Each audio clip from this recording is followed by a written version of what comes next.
C'est bon, tu m'entends? Tu m'entends pas? Mets en mic. C'est bon, tu m'entends? Non, ça marche pas? C'est bizarre. T'es en live non plus? C'est bon? Ça marche? C'est bon? Ok. Je suis sûr, hein? Je continue? Est-ce que tu m'entends? C'est bon?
Wow, what a beautiful day. Thank you.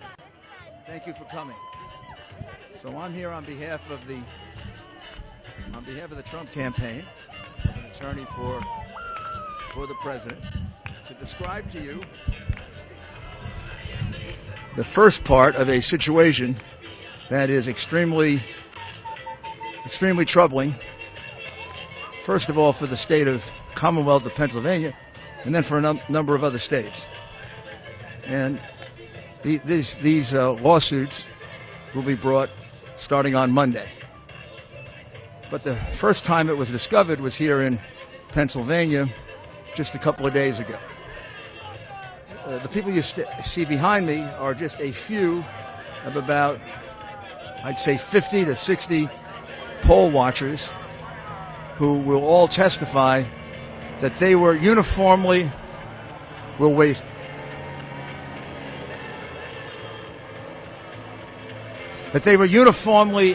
deprived of their right to inspect any single part of the mail-in ballots. As you know, from the very beginning, the mail-in ballots were a source of some degree of skepticism, if not a lot of skepticism, as being innately prone to fraud. The New York Times had written that 10 years ago under other circumstances, but of course changed their mind once it was a situation involving President Trump.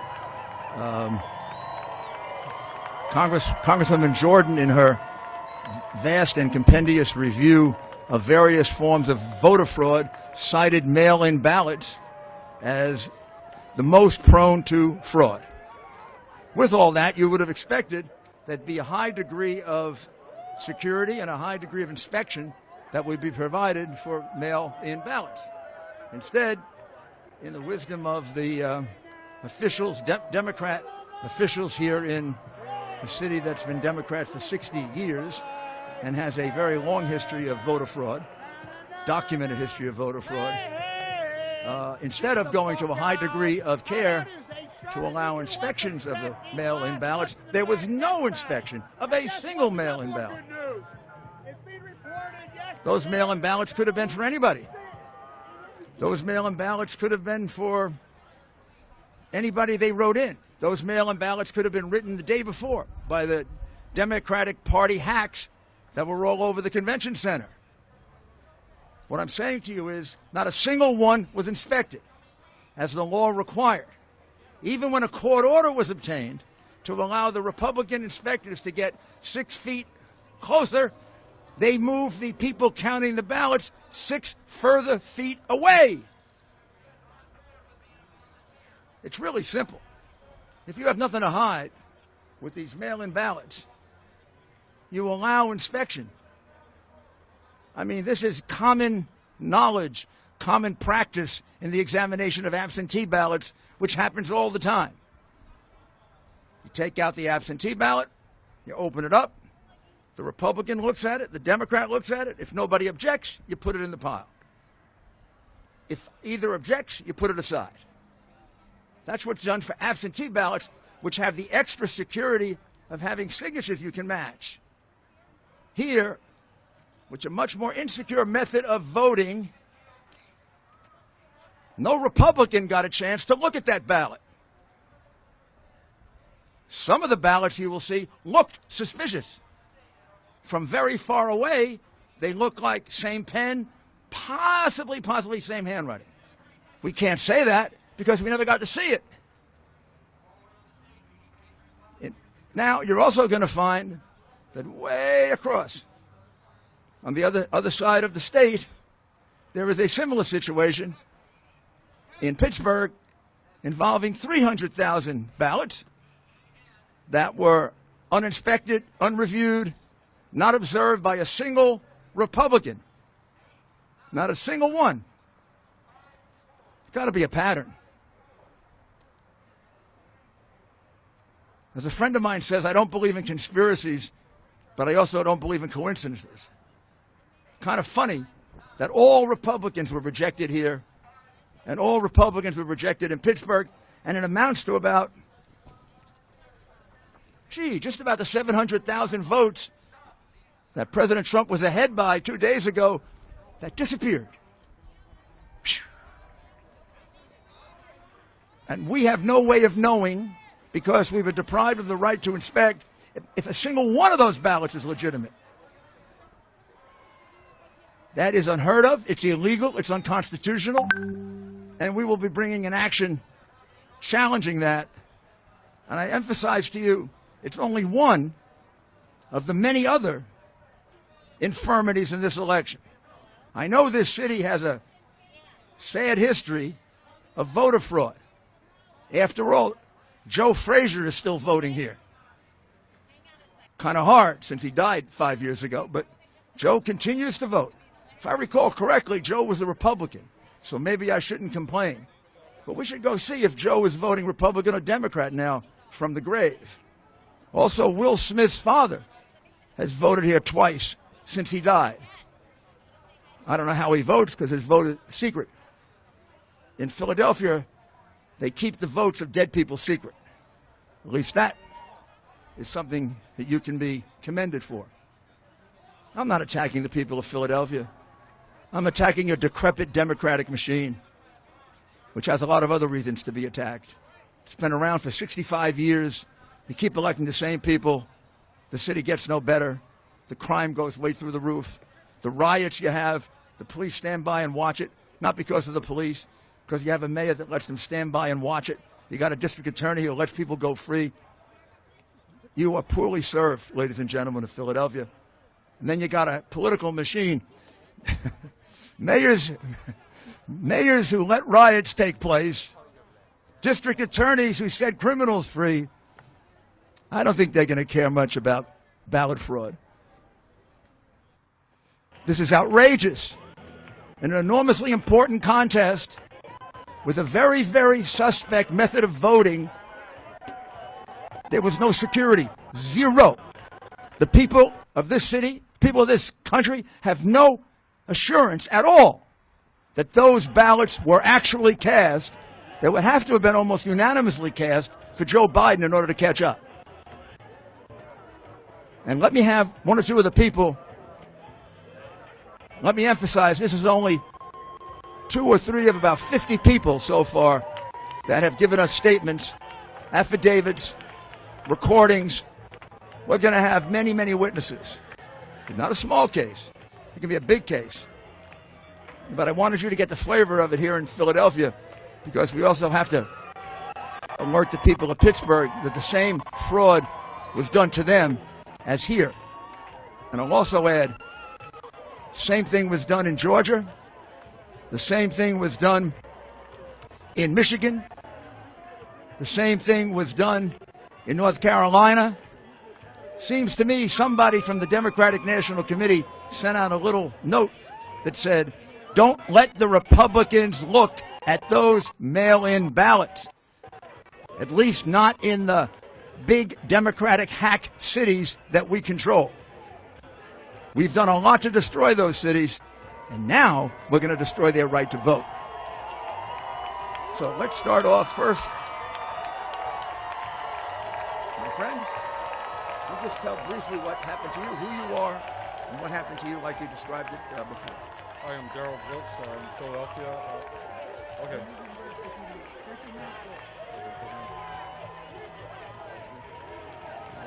Daryl Brooks, Philadelphia resident. For here for about 2 years. I come out here to support our president, and this is one of the reasons why I wanted to be on the, go to the poll to watch.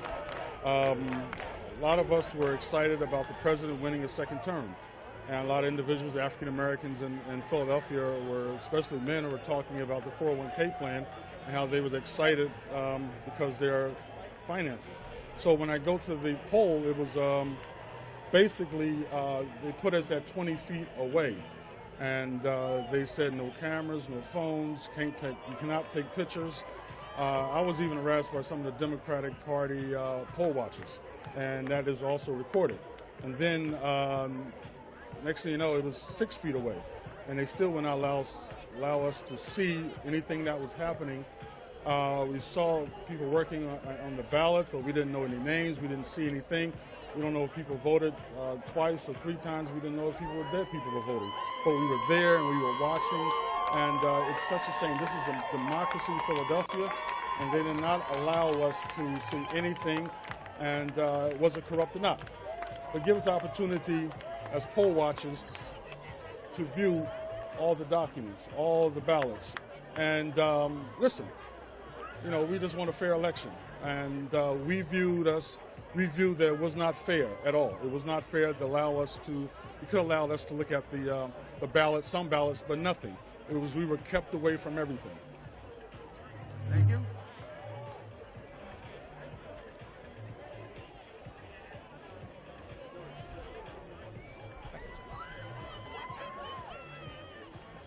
Hello, I'm Matt Silver.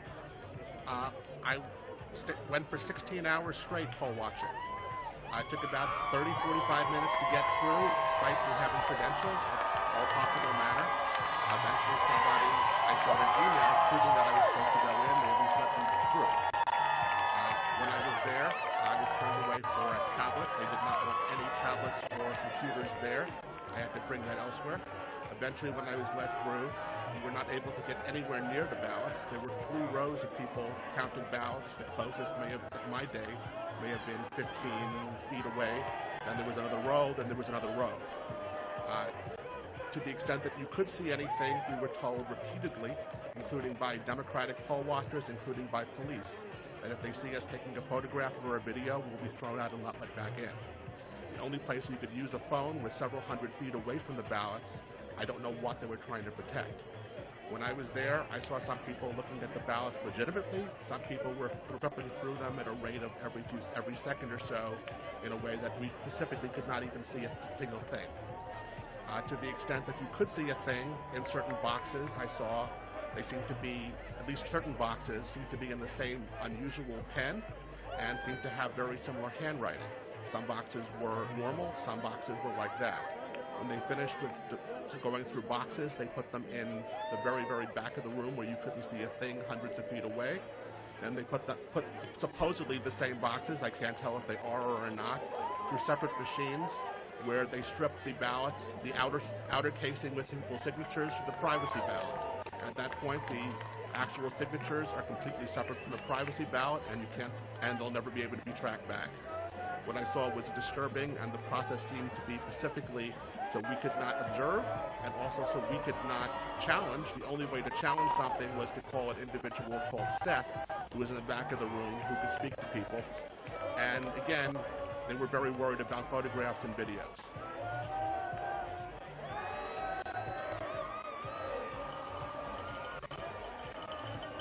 How were you chosen? I was asked both by my local ward and the Republican National Lawyers Association. I responded to both. I was willing to do so. There was some type of vetting process, including my bar number and I guess my credentials, and then I was accepted. I am an attorney.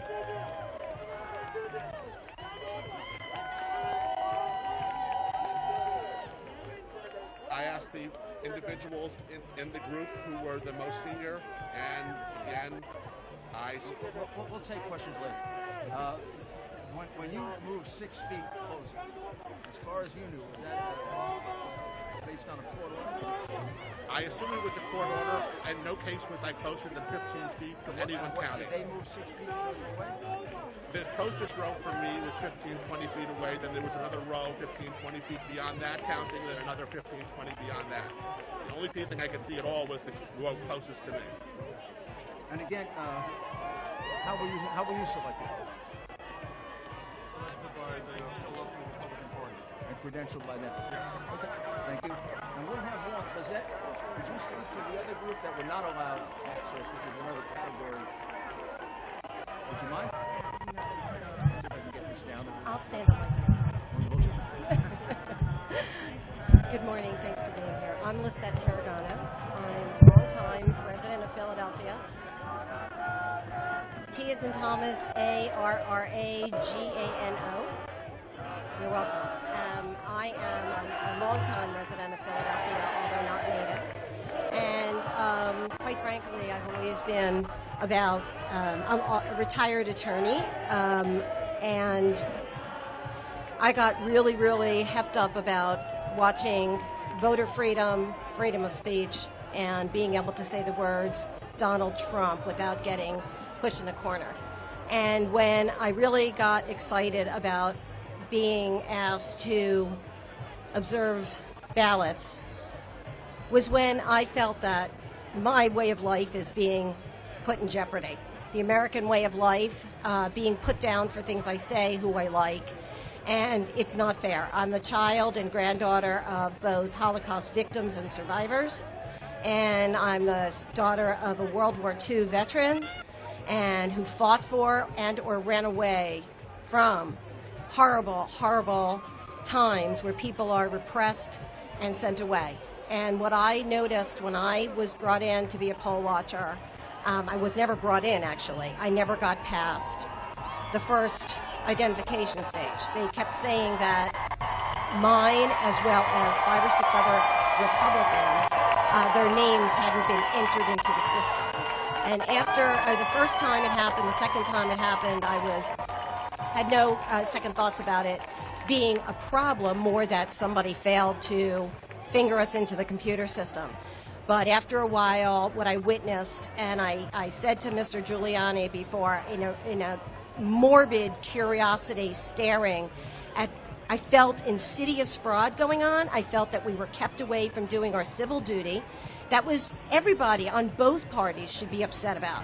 This is horrible. We're being restricted. We're being restrained. And I see this nothing as the insidious nature of the Philadelphia and Pennsylvania governments who are keeping us away from doing what we were meant to do. Thank you. Thank you. Was that the other 1, 2, 3? Are here with me today. The other 3 here are also poll watchers who were deprived of their opportunity to even go into the room. I could have brought, I'm getting a list now to count them, I could have brought about 50 with me, but I didn't do it for 2 reasons. 50 is too many. Number 2, they're afraid. They're afraid of being publicly identified. They're willing to testify in court. They're afraid there'll be repercussions against them because one of the people that did speak on television has already had threats. Jeremy Mercer, who was in charge, has already given a statement twice, both here in Philadelphia the day after the election, I believe, and then he was interviewed on television. Jeremy will basically corroborate the statements that were given about the fact that he was there for 21 hours and then again for another couple of hours. He believes about 300,000 ballots went through. He was unable to see any of them. He requested an opportunity to do so numerous times. Then they went to court. They got an order that they could be 6 feet closer. They were put 6 feet closer, and the tables they were observing were put at least 6 feet further away, or the people moved to tables that were further in the back. The other witnesses who we've interviewed, and we've interviewed about half of the 50, all corroborate to a T exactly what you see here, that they thought they were going to show up to do an inspection. Some of them had inspected absentee ballots before, where you're shown the ballot. The Republican is shown the ballot. The Democrat is shown the ballot. Neither objects, you put it in. If either objects, you put it aside for discussion later. Nothing like that happened here at all. This is a gross miscarriage of the process that would assure that these ballots are not fraudulent. It's a fraud, an absolute fraud. I mean, you can't just submit these ballots and not have them checked. They're highly suspect ballots, mail-in ballots. It's also highly suspect because it's almost mathematically impossible, several people have already testified, to close the lead that Biden closed. When things closed on Tuesday night, President Trump was ahead by almost 800,000 votes. And it took a couple of days to be able to produce enough ballots to bring it down. Now, could some of those ballots have been manufactured in advance by the Democrat machine of Philadelphia? It wouldn't be the first time they did it. And then exactly why didn't they want the ballots inspected if the ballots are legitimate? It seemed to me, knowing the suspicion that would exist on a political machine like this, with the reputation that it has, you would go to the extra extent to be transparent. Instead, they went to an extra extent to be secretive, as did the Democrat Party in pretty much the cities they control as a machine like this one. Because although we don't have as many complaints yet, we've got about 12 in Atlanta, we've got about 15 in Detroit, we've got about 20 more in the rest of Michigan. I would say in at least 10 states now, we have complaints almost exactly like this. This will be a statewide case because there are 300,000 ballots equally in question in Pittsburgh, with witnesses similar to these witnesses. In some cases, they actually saw a little bit more that would suggest that the ballots were being tampered with. But I have to wait until they're all fully debriefed.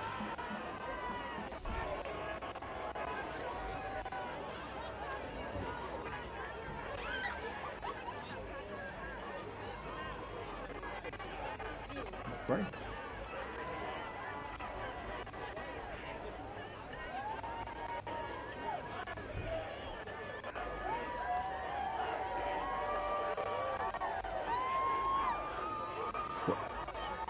Well, first of all, obviously he's not going to concede when at least 600,000 ballots are in question. It's not my job to determine if the ballots are right or not. It's their job. But with a mail-in ballot or an absentee ballot, the burden under law is on the party that's proposing it, which is why it has to be inspected. It's not my... how can I possibly tell you there's fraud or no fraud? The way they conducted themselves, because it looks... I can't tell you exactly what's on the ballot. They conducted themselves in a way that suggests that there was fraud. One of the things that does involve fraud is not making it possible for the people who are supposed to inspect. That's a fraud. That's a fraud on the voters. The voters expect that their inspectors are going to be able to inspect. The voters were defrauded of that right. We will not know if those 600,000 ballots were valid, invalid, or not. Having conducted themselves that way, they certainly present a very strong circumstantial case that the ballots were tampered with. Also, the highly unusual, almost mathematically impossible reduction in the vote in that period of time also raises the question that the ballots were tampered with. So they've done everything they can to yell out to you we were tampering with the ballots without being stupid enough to show it to you. They kept our inspectors away. They kept our inspectors away uniformly. I don't think we're going to find a single Republican that ever got to look at one of those ballots when the law requires that we are allowed to look at them. They did it here, and they did it in Pittsburgh. That can't be a coincidence. How do they figure out in Pittsburgh they should do the same thing that happened here? And they didn't do it in other places. I'm sorry. I'm going to ask Corey Lewandowski to explain his experience.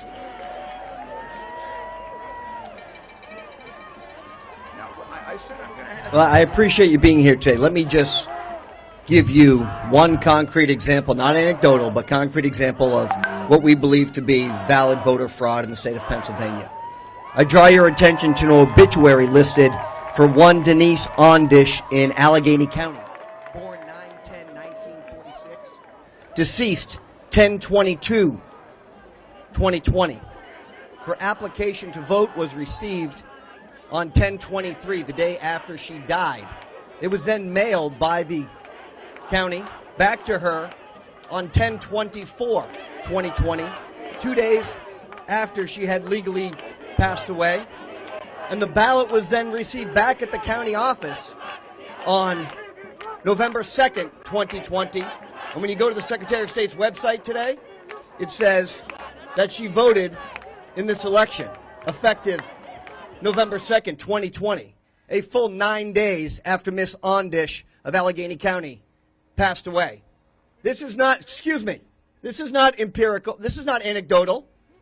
This is hard evidence, and if you do your jobs from the media, I'm sure you'll find additional examples, and this will be one of many that we will be filing with the court.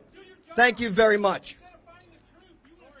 Also, when you say that there's no evidence, the people standing behind me are called witnesses.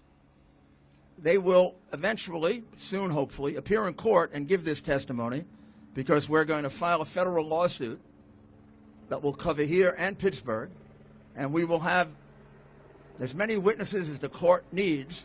Right now it could be as many as 90 witnesses. That's called evidence that there was a uniform deprivation of the right to inspect, which constitutes a fraud on the people of Pennsylvania, constitutes a fraud on all legitimate voters. Any illegitimate vote cancels a legitimate vote. And the burden of proof as to whether it's a legitimate ballot or not when it's a mail-in ballot is on the person proposing the ballot, because there's no other way to justify it. Well, they made it impossible to view those ballots, and there can be only one conclusion as to why you would make it so impossible. Because many, many of them were fraudulent. And you just don't lose leads like that without corruption. And you're in a city in which voter fraud is professional. It's not just amateur. Some places may be amateurs at voter fraud. Philadelphia is a professional place for voter fraud because you have a decrepit Democrat machine that you have had in power for 60 years, and it's the reason why you have voter fraud. It's the reason why you have so much crime. It's the reason why you're leading the country in some categories of crime, because these people are not helping the people of Philadelphia. Their loyalty is to the Democrat Party. Oh, please, please. I'll answer 3 questions, one at a time.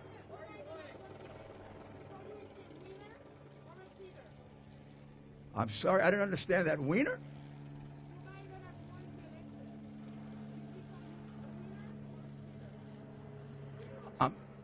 Who is a winner or a cheater? Oh, is he a winner or a cheater? Well, that's what we want to find out.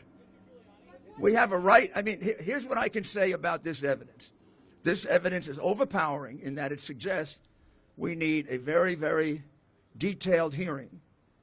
We have to find out exactly how many ballots are implicated, how many ballots were not inspected. The estimates I have so far, but we haven't finished this investigation, is there was about 150 to 200,000 ballots here and about 300,000 ballots in Pittsburgh.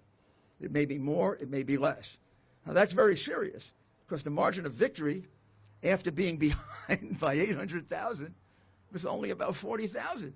And it's a little odd that every vote from Tuesday on was all for the one candidate. There's also a very strange thing that happened, which will be part of our case. At some point during the process, when the lead of President Trump reduced from something like 50,000 to 30,000, at the time it was at 50,000, 94% of the vote had been cast. And when we got to 30,000, it was only 90% of the vote cast. Now, I can get experts to tell you how that happens. That happens because, think about it, you increase the denominator. What do you increase the denominator with?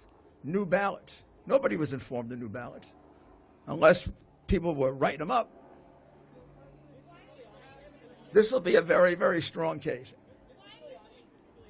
And I know you won't accept it because of your hateful biases, but let's see if you can try thinking rationally.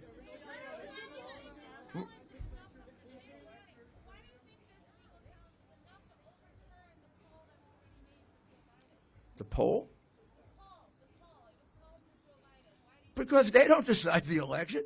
The call for Joe Biden is it? Who was it called by? Oh my goodness, all the networks. Wow. All the networks. We have to forget about the law. Judges don't count. All the networks thought Biden was going to win by 10%. Gee, what happened? Come on, don't be ridiculous. Networks don't get to decide elections. Courts do.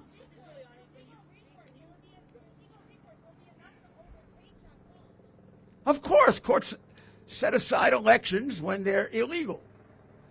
In this particular case, I don't know if there's enough evidence to set aside the entire election. Certainly not around the country, maybe in Pennsylvania. However, there certainly is enough evidence to disqualify a certain number of ballots. The ballots that were not properly inspected should be thrown out. And that number of ballots should be taken out of the count. That could affect the election. Shh. Shh. I can't hear 2 people at once. I'm sorry.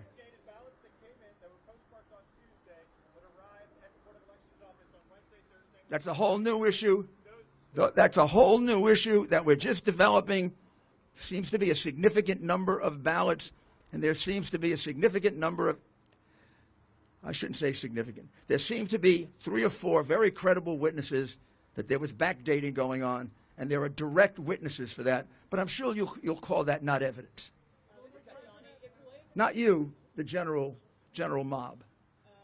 Can you just speak to the legal process that you're preparing? Sure. You're filing a lawsuit. Yes. I imagine in state court. Yes. Can you walk us through, that process for us laymen who? Sure. Simple. Are you expecting us to go to the Supreme Court? I'll let you take it from there. Thank you, sir. I can be a law professor. The case that we would file, many cases are going to be filed, some big, some small. This is going to be eventually a big case because it will go beyond Pennsylvania. But right now, the case is a civil rights case. It'll be filed in federal court. I'm sorry. It'll be filed in federal court. You could file it here or Pittsburgh. That'll be the choice of our lawyer who's looking at it now. Since there seem to be more cases in Pittsburgh than here right now, I would guess it would be filed in Pittsburgh, but it would affect both jurisdictions. And what the case alleges is very simply that President Trump's campaign was denied its right to a fair count, which is a deprivation of civil rights. And if that's the case, the court has a wide range of what are called equitable remedies. Equitable remedies could include depriving that jurisdiction of a certain number of votes, equal to the number of votes that are proved to be not inspected properly. It could be to set aside an election, but that could be one of the things we ask for, but I think that if you set aside the votes, you would probably remedy the wrong that was done here. Now, it could turn out as we go beyond Pittsburgh and we go beyond Philadelphia, and we have a little bit of evidence elsewhere in another Democratic part of the state that the same thing was going on, that it might spread to there. Where I do see it spreading, however, is sometime next week, unless I'm wrong, I think there'll be a similar case in Atlanta where similar things were going on. Republican inspectors showed up. They expected to inspect, right, like they do for absentee ballots, and they were uniformly kept out. They got to see nothing. And remember, Atlanta had to do the same thing you had to do. They had to catch Biden up because on election night he had lost. And he was down by a very good margin with only 85% to go. Something very similar happened in Michigan, Wisconsin, can't say Arizona, but in almost every state where President Trump had a lead going into the end of election night, some of the leads looking almost mathematically impossible to undo with the 5%, 10%, 20% of the vote. In almost all of those, this practice was followed. And I'm right now trying to find, did we get to see any ballots that we used for that purpose? If that's the case, then we have a massive nationwide lawsuit. So it could affect more than one state. But right now, the one that it definitely affects is the state of Pennsylvania in a very, very big way. But it's not the only infirmity in this state. There are dead people voting, no question about it. We get any number of complaints of that. We have a very serious problem with backdating of ballots, including 4 witnesses now who are testifying to that. Whether that becomes part of this lawsuit or it's something separate, that isn't developed as fast as this has. One last question.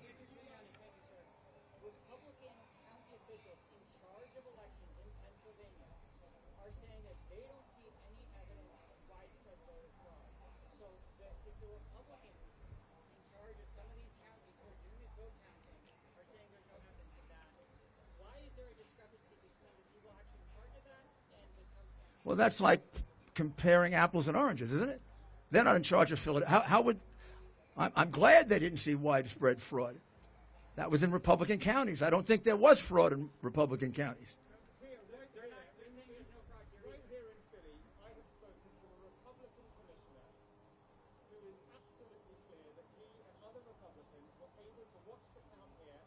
Well, then let them come and tell me that. I haven't found one who's willing to tell me that. Let him give me an affidavit under oath, under penalty of perjury. You're telling me these people are lying? No, not at all. And I was going to say, I'm not disrespecting what they are. Well, I've spoken to about 50 people. You say you've interviewed 25 of them. I have statements from 25. We've spoken to 50. Every single inspector. That's 50 people in 3 days that the president's lawyer has been able to find. No. I didn't speak to them. Are you the lawyer for the other side, by the way? Well, you should get paid for it. The reality is that nobody has come forward, even though I've called the state party, the city party. I've asked, is there anyone that wants to come forward and say that there's anything unusual about the man in charge of this whole process, who watched the whole thing, has already come forward and given us a signed statement that no one got a chance to inspect. Now, unless this man had a secret opportunity to do it, there was one person in charge of all these people. He was there constantly for both days. Not a single Republican got a chance to view a single ballot. Now, if we got to view 10 or 12, well, then we'll reduce our number from 120,000 to 110,000. But you produced this man for me. So far, he hasn't come out of the woodwork. And, well, then, maybe, yeah. Well, if I were the commissioner of this city, I don't think I would admit that I didn't allow people to do this. I mean, last time a Republican played ball with Democrats like that in New Jersey, he went to jail for 10 years. Thank you, guys. Thank you. Very much.